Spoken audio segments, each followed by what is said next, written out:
Hello and welcome back to Rev Real Estate School. I'm your host, Michael Montgomery, and today we're joined by our co-host, Jeff. How you doing? Great, Mike. Yeah, doing well. Awesome. What's happening out in Canmore today? It's beautiful, beautiful fall weather out here. Yeah, it's still the leaves. There's still some leaves on the trees, which is great. And it's been an active market out here. It's been good. Awesome. That's great. What are you doing this week? So I've just had a number of new prospects this week. I've had about 4 or 5 new clients kind of enter into my pipeline. So I'm busy following up and setting appointments here over the weekend. So have you guys noticed a slowdown at all? In certain segments, yes. In others, no. Yeah, Canmore's pretty big when you've got a lot of the properties have rental suites, and those properties seem to be the ones that are flying off the shelves. Yeah, you're in such an interesting market because of the nature of it being a partially vacation market, which I find those markets tend to behave differently, and even the clientele's different too. And I'd urge anybody who's working in vacation markets, they do operate differently, to reach out to Jeff, because just how you go about prospecting and communicating with people, especially people that aren't necessarily in their units at all times, it's a little bit different how you approach it. Yeah, it certainly is. It's its own animal for sure. The Airbnb short-term rental market. Different animal entirely. Yeah, it is. And there's so many changes coming with that too. Just hearing what's happening in some bigger centers and how they're putting so many rules and regulations into it. It's going to have an impact. I don't know what that will be. I wonder what that's going to what the Airbnb sector is really going to look like in the next 5 years. Yeah, no, and even Canmore is talking about putting a cap on the number of new Airbnb zoned listings or properties, just because it's getting overrun, quite frankly. Yeah. Totally. Depending who you talk to. Yeah, exactly.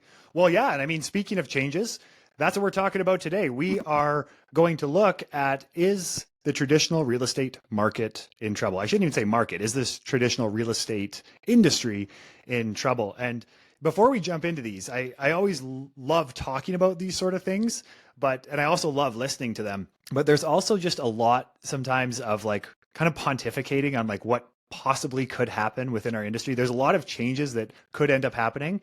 And one kind of point, I guess, that I want to bring up just as we're getting into this, is the traditional real estate industry in trouble, is just this little quote. And this little quote, I don't know who actually credit this to, but I mean, if you look it up, I'm sure we'll find whoever it is that said this, but they said that pessimists get to be right and optimists get to be rich. And I really like that quote as we're getting into these topics around what the real estate industry could look like, because oftentimes I find these discussions, they lean towards pessimism, and pessimism unto itself, yes, sometimes we can be right when it comes to pessimism. In fact, when we're pessimistic about certain things, like when we think about real estate and we're pessimistic about a certain marketing approach, or even like how we're going to grow our business, most of the time, like, pessimists can be right, but the optimists, the ones who think there's a chance that I can really blow up this marketing strategy, they're the ones that get to be rich down the road. So I think that that's just kind of important groundwork to lay, because we are going to look at both sides. And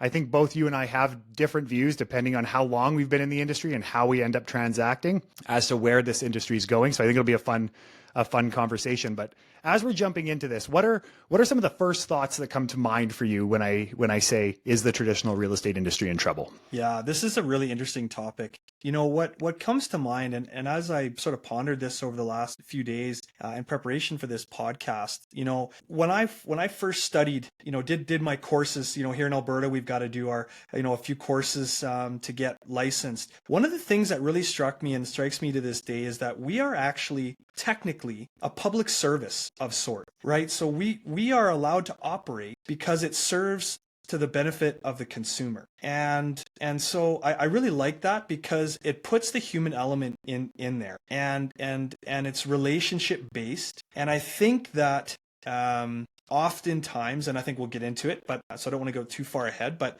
I think the way in which we view the industry has changed, which has caused problems. And perhaps we need to be thinking about the grassroots of, you know, this opportunity we get to be real estate agents. And I think that's kind of the bent that That's cool. Actually, I share a lot of those thoughts. One thing, as you're thinking about this concept of a real estate agent, this is one thing oftentimes when I'm doing seminars and things for companies or boards, one of the first things I always like to bring up is the fact that in real estate, we always think of ourselves as salespeople, but in fact, we're not. Like the actual act of being a salesperson, if you think of somebody at some sort of company who's a salesperson, they are trying to literally sell their product. Where us, we're not actually trying to sell our product. Now, there are times where we are, and generally speaking, the product is us. It's not the actual home. There's the odd case where we're the listing agent, we're trying to sell the home. I totally get that. But generally speaking, the product is our service. And realistically, we're only selling that usually at listing presentations. That's almost the only time where we're really selling our product. The other times where we're selling the product, which is us, is like basically never, because all we're doing is we're guiding somebody through this transaction. And really, I think that we're two things. We're customer service folks and like customer service specialists. Like if you compare a great real estate agent to a great customer service representative, you most of the time you're like leaps and bounds ahead of them. That's how good a lot of really good real estate agents are at customer service. And then we're like truly relationship and database building machines. Like those two things in particular is what we are. And this concept of us being like true salespeople, I think sometimes that's a little bit of a misnomer in the real estate space. I couldn't agree more. I think that we're told that we are salespeople, or at least that's the label. That's been the historic label for us, is that we are salespeople. But unfortunately, so many other sales industries have sort of put have sort of stained that, and we've got to carry that. But I think you're right, and I think the way in which we market ourselves as real estate agents should just be that, should be customer service, counseling. Maybe not counseling is probably a little bit too far-fetched, but relationship based, customer service based, advice based, like guiding principles towards a purchase. Whether I'm selling it or not, it's guiding towards a purchase. And maybe that's one way to look. Yeah, exactly. And this is where I think getting into this concept of, is the traditional real estate industry in trouble? And I'm actually a little torn on this, because part of me, I do think we're going to see a shakeup. Absolutely. And we're going to jump into that. But the other side to me is the years and years that I've been in real estate, I've been hearing over and over how the next year is going to be totally different. The next year is going to be totally different. Now, yes, I understand that there are some different circumstances right now, specifically with commission decoupling. I totally understand that. But that being said, year over year, I've heard that real estate agents are going away. Now, these go in different phases. Like the last one was the iBuying craze, and when iBuyers were going to take over for real estate agents. Now, yes, iBuyers definitely captured part of the market, but what iBuyers didn't capture was this whole notion of this relationship that we're talking about.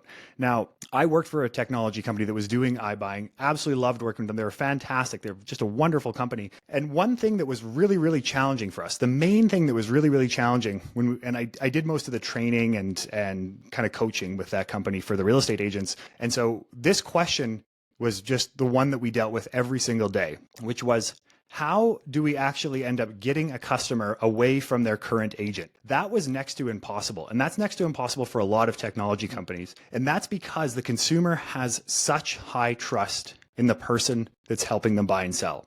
So before they go to an iBuyer, they go to their real estate agent and they say, have you heard of this company called, say, like Open Door or something? And what do you think of them? And what this tells me is that the consumer, the relationship that we have with the consumer, is truly the biggest and strongest moat that we have as real estate agents. Like companies always talk about what's their moat, which is their differentiator that other people can't replicate. So for example, if you have like Instagram, you could get a bunch of developers together to rebuild Instagram, but it's not going to be Instagram because you need all of the Instagram users. So the users on Instagram truly create the moat that other people can't infiltrate. What is that in real estate? The moat that other companies can't infiltrate is the relationships that we have with them. But what could potentially cause that to disintegrate is if this level of customer service, which we've already discussed, if that isn't held high and actually continues to rise, then consumers are going to go to an easier product, because consumers are getting extremely intelligent across the board. And that's because they have access to data.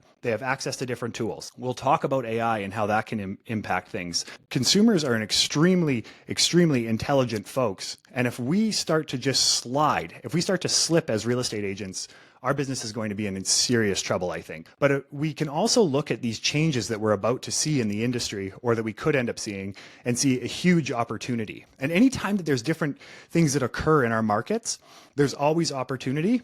But sometimes our minds end up going towards the downsides of it. And I remember there's been a few things that have happened in my career. So if I think back early on in my career, And I think if I just would have started with SEO as a brand new agent when I had started in real estate, then my business could be huge. And then when social media came in, if I would have really like doubled down on social media, it could have blown up. And then like YouTube, and then there's all these different phases. And now we're at another phase. And I think we're starting to move into this concept that if we do not have this level of customer service experience and this ability to actually service a client, we're going to start to become pretty irrelevant pretty soon. Yeah, it's interesting. I think you're right. And I wonder, as you're speaking about, consumers have access to lots of data. They want sort of the relationship with the agent. I wonder if it's the same reason why we still have doctors. Okay, so what I mean is, if you watch that movie, I think it's Extraction. Maybe what's that one with Matt? Is it Matt Damon or something? And they've got to go to another planet, and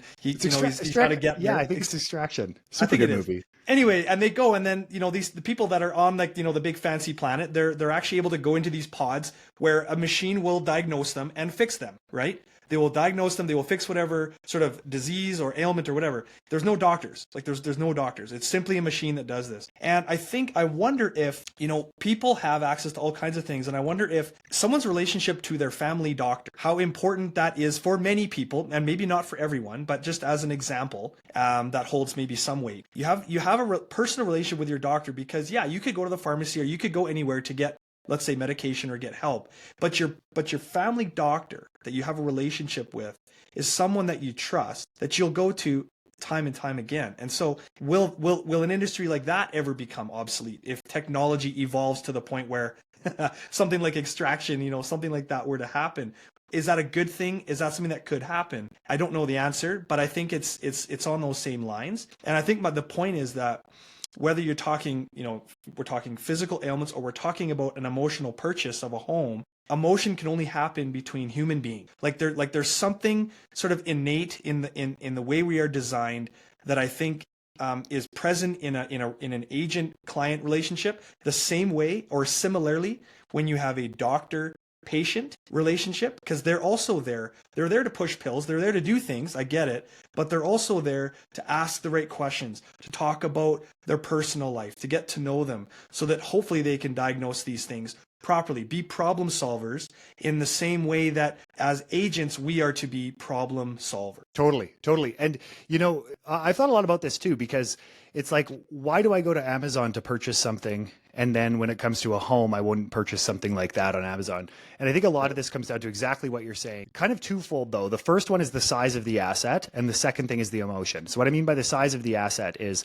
the larger the asset is, the more they're going to want some level of personal connection. Yeah. So for example, I could get ChatGPT to write me a commercial lease. Right? They could write me a commercial lease and give it another year or two, and it's going to create like the perfect commercial lease. Would I actually take that commercial lease and use that to go get office space for my real estate brokerage? I mean, I would probably read it, but there's no chance that I would submit that commercial lease and say, this is the lease I want to use, because it's way too big of a transaction. And even if there's no emotion to that office space, which there wouldn't be in many cases, it's not as much of an emotional decision as a house.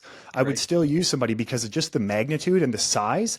And what are the downsides of making a mistake? The downsides are massive. And the same thing goes for residential real estate. The downside for making a wrong decision is massive, because that's not an asset that you can just unload tomorrow. And another way of thinking about this is, and I've thought about this, and in fact, I've even talked to you about this. You're actually the perfect person to bring up with this.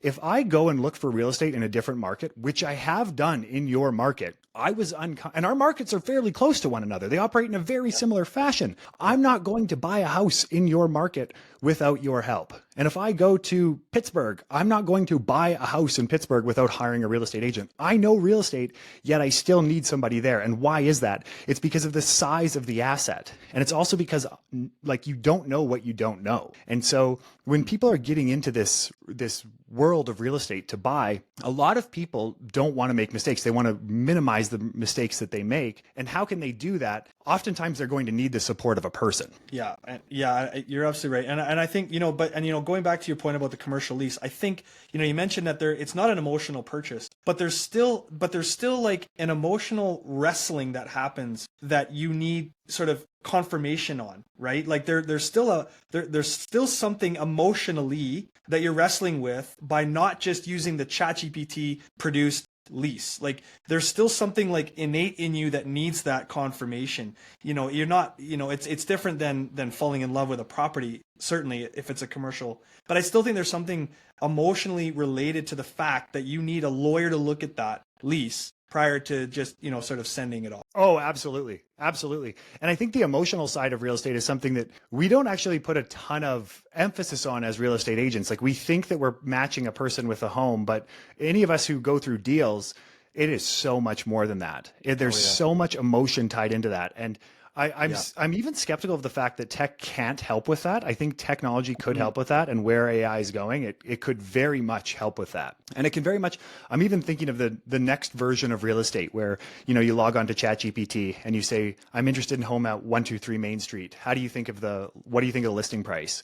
And it could spit that out, and send me comparables, and it could spit that out, and give me a negotiation strategy, and it can spit that out. All of that it could do if I was buying a house. Let's use the example of Pittsburgh, or if I was buying a home in Pittsburgh, let's say, it would spit that out for me. But I would still want somebody to tell me what I don't know. What is it that I don't know? And that is really where there's going to be an opportunity for agents. But time and time again, there's also just this notion that agents will open the door, show you the house, and that's the end of it. And this is where I think we start to move on to areas where I think the traditional real estate world is going to be in need of a shakeup. And I just researched this quickly before the call, and I want to know your thoughts on this. So as real estate agents, mostly in most markets, although this is changing in certain markets, you're going to go to get your real estate license.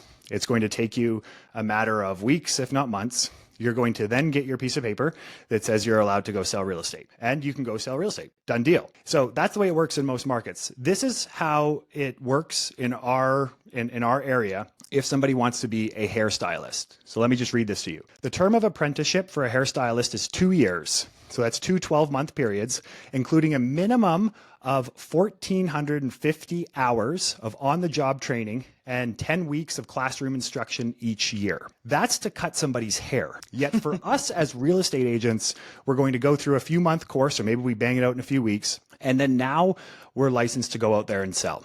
And this is where I think that we're going to see some changes. And so any of us who already have our real estate license, we'll probably be grandfathered in. And but I think that we're going to see some serious changes when it comes to how agents end up getting licensed, and the expectations on the regulators to license agents in a proper fashion. This is a good topic. I think, I mean, not to diminish hairstylists. I mean, I can never cut hair. No. You never would want me cutting your hair. Absolutely. Look at my hair. Like I feel like I have a mullet right now. My wife makes fun. I got nothing left to worry about anyway. I cut my own hair now. That's how trained I am. No, it's not meant to do that. I think it's just meant to look at how these other industries, these other professional industries that require a license, and hairstylers are no different.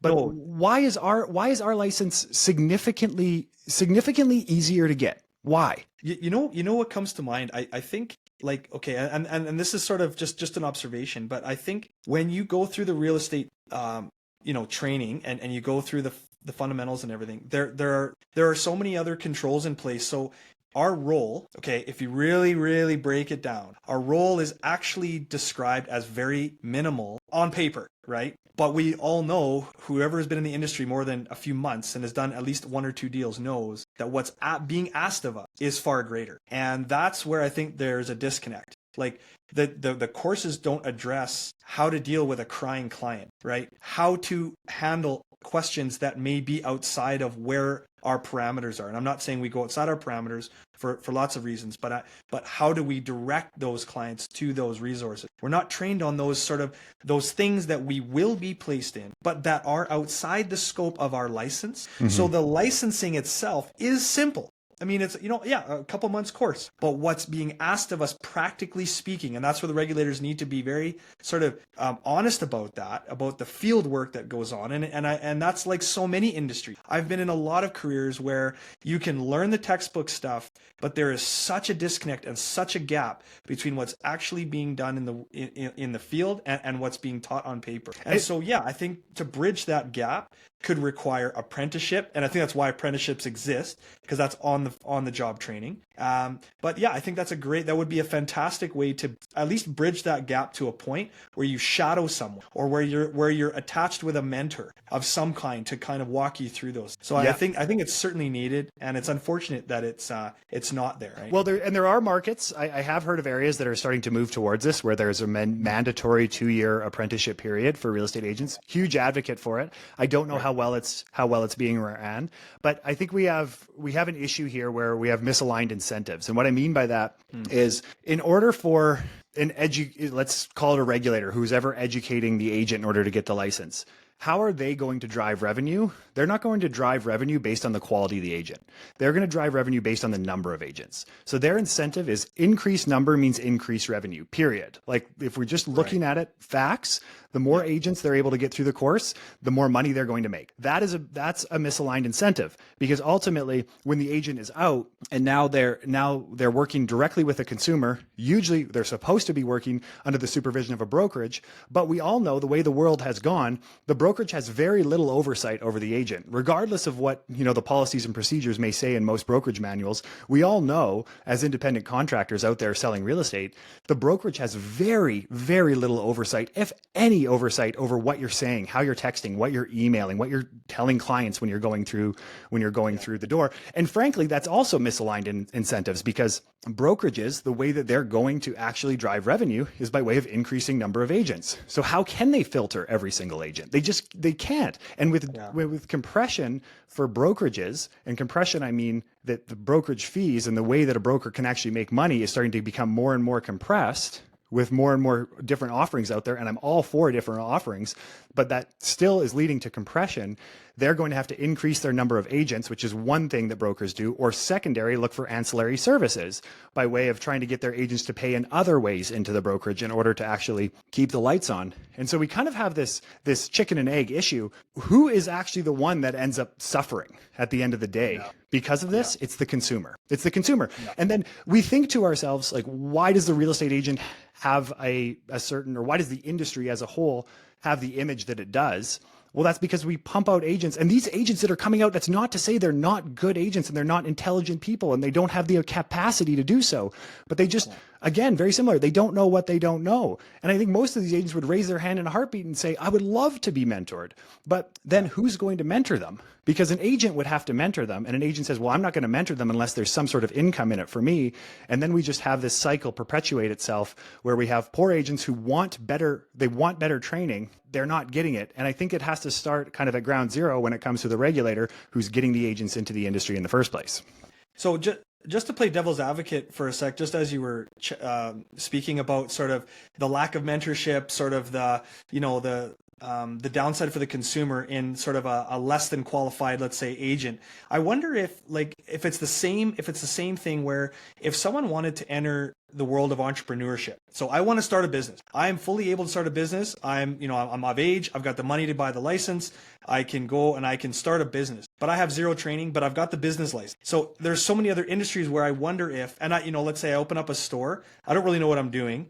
Right. And I'm selling product that maybe is less than par, or I'm not running a business properly because I haven't been trained. I wonder how many other industries are, we do a disservice to the consumer because it's so easy to get into a business. I wonder if that's the way RECA look, the way that our regulator looks at it, or other regulators, in that this is essentially an entrepreneurship track where you are required to do this on your own, and they're okay with the fallout. And so I wonder how much of that they're fully aware of. And so then the flip side is how much of that it would get fixed or would get compensated for.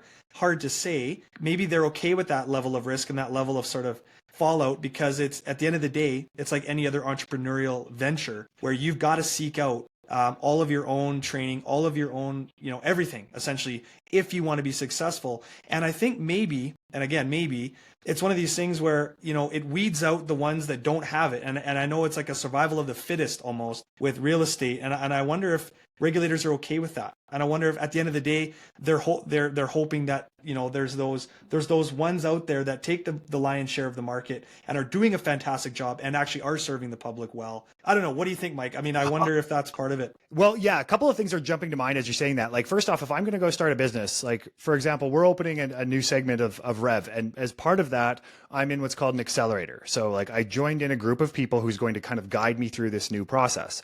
And so as a business owner, you have to take responsibility. And as a real estate agent, you have to take responsibility. You really do. But this then kind of even gets us into this concept of decoupling buyer and seller side commission, which is like, if I was a new business owner, then typically what I would have to do is I would have to go and find find support in order to improve my business, or else I would fail ultimately. And so it rests on me. But here's where I think we're a little bit different in real estate, is because you're now licensed to go sell real estate, and you have the exact same role and responsibility as somebody who's been selling real estate for 30 years. Now, not to say that person who's selling real estate for 30 years is better than that person who's been selling real estate for 3 weeks. I've seen 30-year real estate agents who don't know what they're doing. So it's not to say that it's just the years. I actually don't think it has anything to do with the years of experience. I think it has to do with the intellectual curiosity and how hungry that agent is to learn and improve themselves. And yes, I do think the onus always is going to rely solely with the agent. Ultimately, we can't put all the onus on the regulator.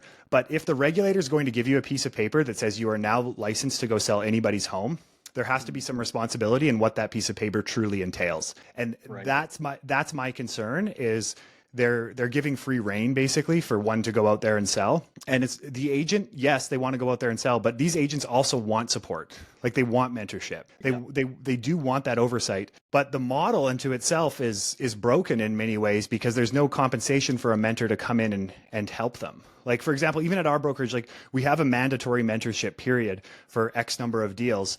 And that's to guide the agent, but that's also to ensure that they're not making those common mistakes that come up. And so when we get into this concept of decoupling buyer and seller side commission, we kind of get into this world where the consumer is catching up with this, and they're saying that, look, ultimately, the seller is always compensating both sides. And regardless of whether we say there's no quote unquote standard fee, every market has basically a standard fee. We can't, like, I know that on paper it says that we do not have a standard fee. We're not allowed to use that term. But is there really any market out there that doesn't have a standard fee when we actually look at the real estate industry?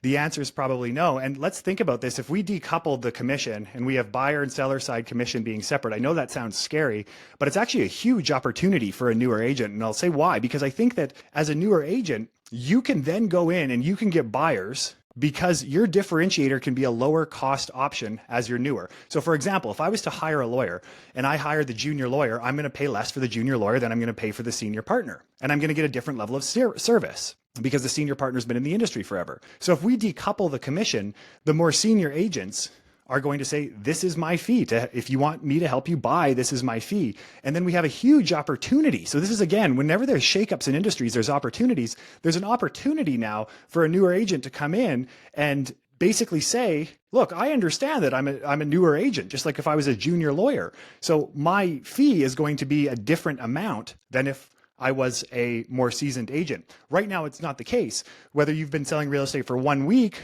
or 25 years and you've sold 100 homes a year, you're going to get paid the same amount. And to me, that's a broken system. Like, to me, that just mimics almost a communist system in a sense, where you end up getting paid the same amount regardless of your experience, regardless of your expertise. Even when I think of myself, like, if I go to a certain area of my market that I don't know as well, I honestly feel like I'm somewhat disservicing that client. And now I'm at a point in time where I will say that, and then we'll shuttle them off to an agent who knows that area more, because I'm not as capable of helping them in that segment. And I think it's an opportunity truly for savvy agents. Yeah. And I think, I think it comes back to the fact that it's doing the consumer a disservice, right? So because a consumer can then, it's almost an incentive to say, listen, we actually kind of know everything we want. We know what we're doing. We'd like to hire a newer agent so we don't have to pay as high a fee. You know, there's nothing wrong with that. In fact, And same thing with going to a lawyer. Listen, like, we just need this and this done. We don't need everything done. We're very sort of self-propelled or whatever. We don't need the most senior guy on the team. We'd actually prefer to have a newer person. And so then it's reflected in the compensation that they're having to pay that person. I think that's a good thing. I would also say though that, even though a new agent is getting paid, let's say, the same fee as the senior agent over in 30 years, I still think though that there's still such a level of having to, like, they may be making the same on the same deal, but overall that senior agent is still making a heck of a lot more money, because the more junior agent still has to do the learn. They still have to, you know what I mean? So if you break up what they're making, I think that there's still, like, they're, per deal they're making the same, but they're not making the same, if you know what I mean. I totally agree with that. I think if you look at like their yearly GCIs, they're going to be wildly different. But I think we have to look at it from the perspective of a consumer. So the consumer doesn't care about the 100 other deals that you're doing. The consumer cares about their one house that they're buying, and they're going to pay somebody who is extremely experienced so as a buyer, let's say, because theoretically the buyer is compensating their agent by way of the buyer side commission, right? That's the way it's structured. So if you hire agent A who's been in the industry for a week, or agent B who's been in the industry for years and years, the consumer doesn't care about how much you're making throughout the year. The consumer cares about this one deal, and both agents are going to be compensated exactly the same in our current scenario. Right. But that makes it hard. That makes it hard for the newer agents, because ultimately, like, how can you differentiate yourself? Like, if we were in an industry where the buyer was paying the agent directly, then you would have a lot more flexibility as a buyer's agent. Now, I'm not going to say that every new agent's going to start doing deals for peanuts, not at all, but you are going to probably start by doing higher volume number of deals for a lower cost, and then as you become more experienced, that price goes up and you work with fewer clients, or you're able to systematize your business in such a way. So I think that there's a lot of opportunities here with this decoupling situation. And I know we tend to think of it in somewhat of a scary light, but I think that as we start to move down that direction, it's going to unlock a lot of opportunities for the savvy agents out there who want to start leveraging different service models. Yeah, you're absolutely right. I think it'll provide opportunities if you're being creative enough and you're driven enough to leverage that for your own business. Totally. Yeah, totally. The final thing, just as we're kind of wrapping this up, I think we'd be remiss if we didn't just discuss the nature of how AI can either impact the consumer experience. So let's think about from the consumer standpoint, or even from the agent standpoint, and where this is going. I think we touched on this early on, that we're still in a very high touch business, and I can't see that changing. But there's another interesting number out there that I think is really important for all of us to understand, is how much money is actually paid out by way of commissions per year. So for example, in the US, I looked this up beforehand, there is $150 billion in commissions paid out to real estate agents in the US every single year. So this is like, if you think of this from somebody from a technology background who's thinking about this industry, there's a huge opportunity here, right? Like, there's a lot of money flowing into real estate agents by way of sales, which is why companies are trying to all gather a piece of this. But I'd argue that no company has done that wild. Like, I mean, Zillow's done it well, but Zillow's done search really well. They've isolated a certain part of it, but nobody's really totally revamped the actual transaction.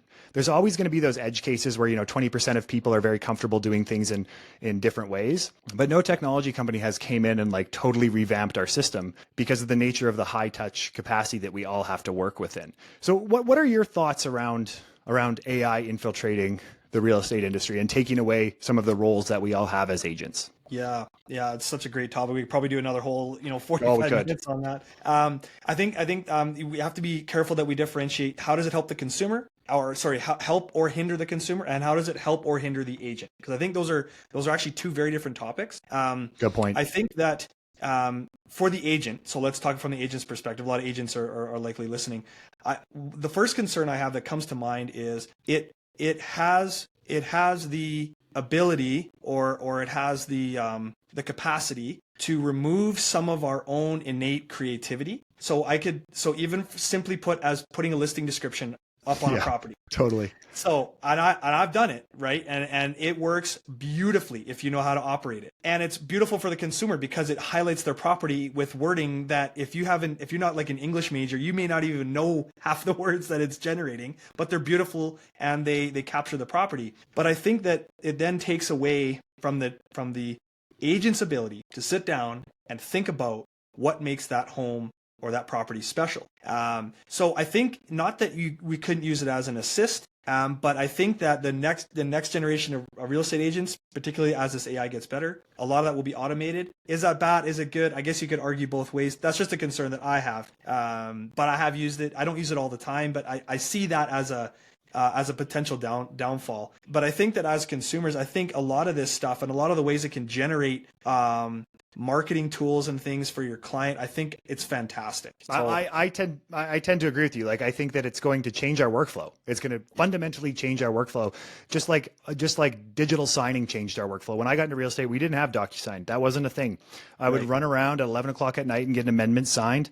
Sign on the dotted line here, press hard, and we had the carbon copy. Like, I literally, when I started, we had carbon copy papers that here's one for you, here's one for the other side, and here's one for me. And when we think about the world prior to digital signing, there's a completely different amount of work that we could take on. Think about before MLS, when there was a book that came out. There was a book that was MLS. Yeah. So it's like, this is going to completely change our workflow. And I think as agents, we really need to be at the cutting edge of this, because it's going to open us up. It's going to open up the amount of time that we have to service more clients and do it well.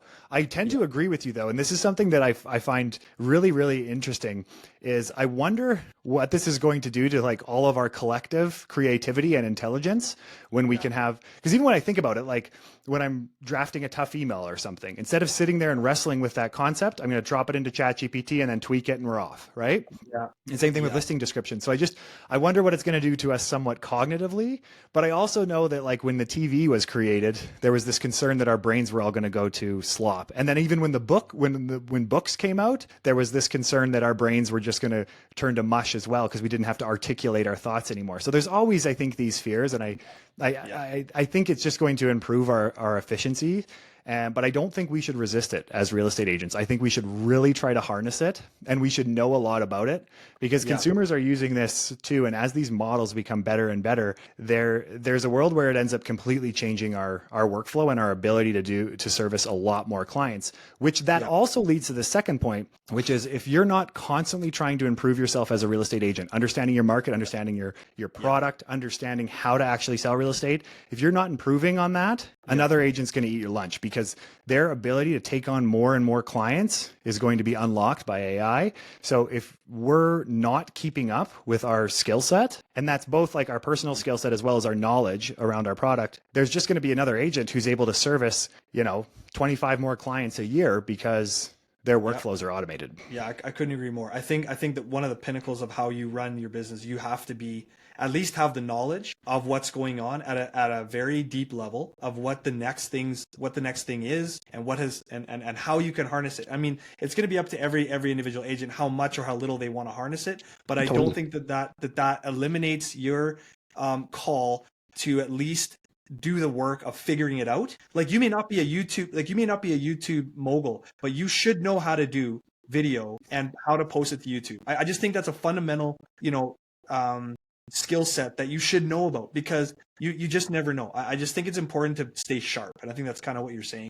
Totally. And you know where I would draw a parallel to that? You do not want me staging your house. You do not want me picking your paint colors. You do not want me doing anything related to renovation. Yet, can I tell you a little bit about what paint colors work? Can I tell you a little bit about cabinetry? Can I tell you a little bit about like HVAC systems and stuff? Absolutely. But this is kind of the nature of real estate, is we have to skill stack. Like I'm definitely not the best stager. Actually, I'm probably in the bottom percentile of that, but I'm better in other categories. And once you wrap all of that together, we have a real estate agent, right? Where certain agents are going to be a lot better than me in certain domains, but we still do need to have, like, need to wear a lot of hats. We hear that in real estate, but this career is different from others where we really need to wear a lot of hats, where most businesses you become very specialized, right? Yeah. Like if you go work at a company. Another episode about what hats are the most important or should be the brightest, right? Yeah, exactly. Yeah, I think that there's a lot of value in getting to that. But ultimately, just to kind of trying to put a bow on this, Do I think that there's going to be shakeups? I think the shakeups are going to come by way of the early years of real estate, and I think it's due, and I think the early real estate agents are going to be very grateful for it. I don't think this is a bad thing, and I also think there's going to be a lot of opportunities for agents when we start to think about AI and when we start to think about commission decoupling. We can look at these as scary forces, or we can look at these as opportunities. And just like there's everyone at every point in time in their life, there's always going to be opportunities for us to have these moments where we can just have hockey stick level growth. And our careers are no different. There's going to be certain points in time in our real estate careers where there's an opening for us to just create hockey stick level growth. And I think some of the things that are coming our way, such as AI, commission decoupling, are opportunities for us to actually transform our business and see hockey stick growth. Yeah, agreed. Yeah, absolutely. Awesome, Jeff. Thanks so much for this chat. Super fun. Yeah, this has been great, Mike. Great dialogue. Really appreciate being part of the show. Fantastic topic today. You bet. Absolutely. Thanks, everybody, for watching, and we'll see you in the next lesson.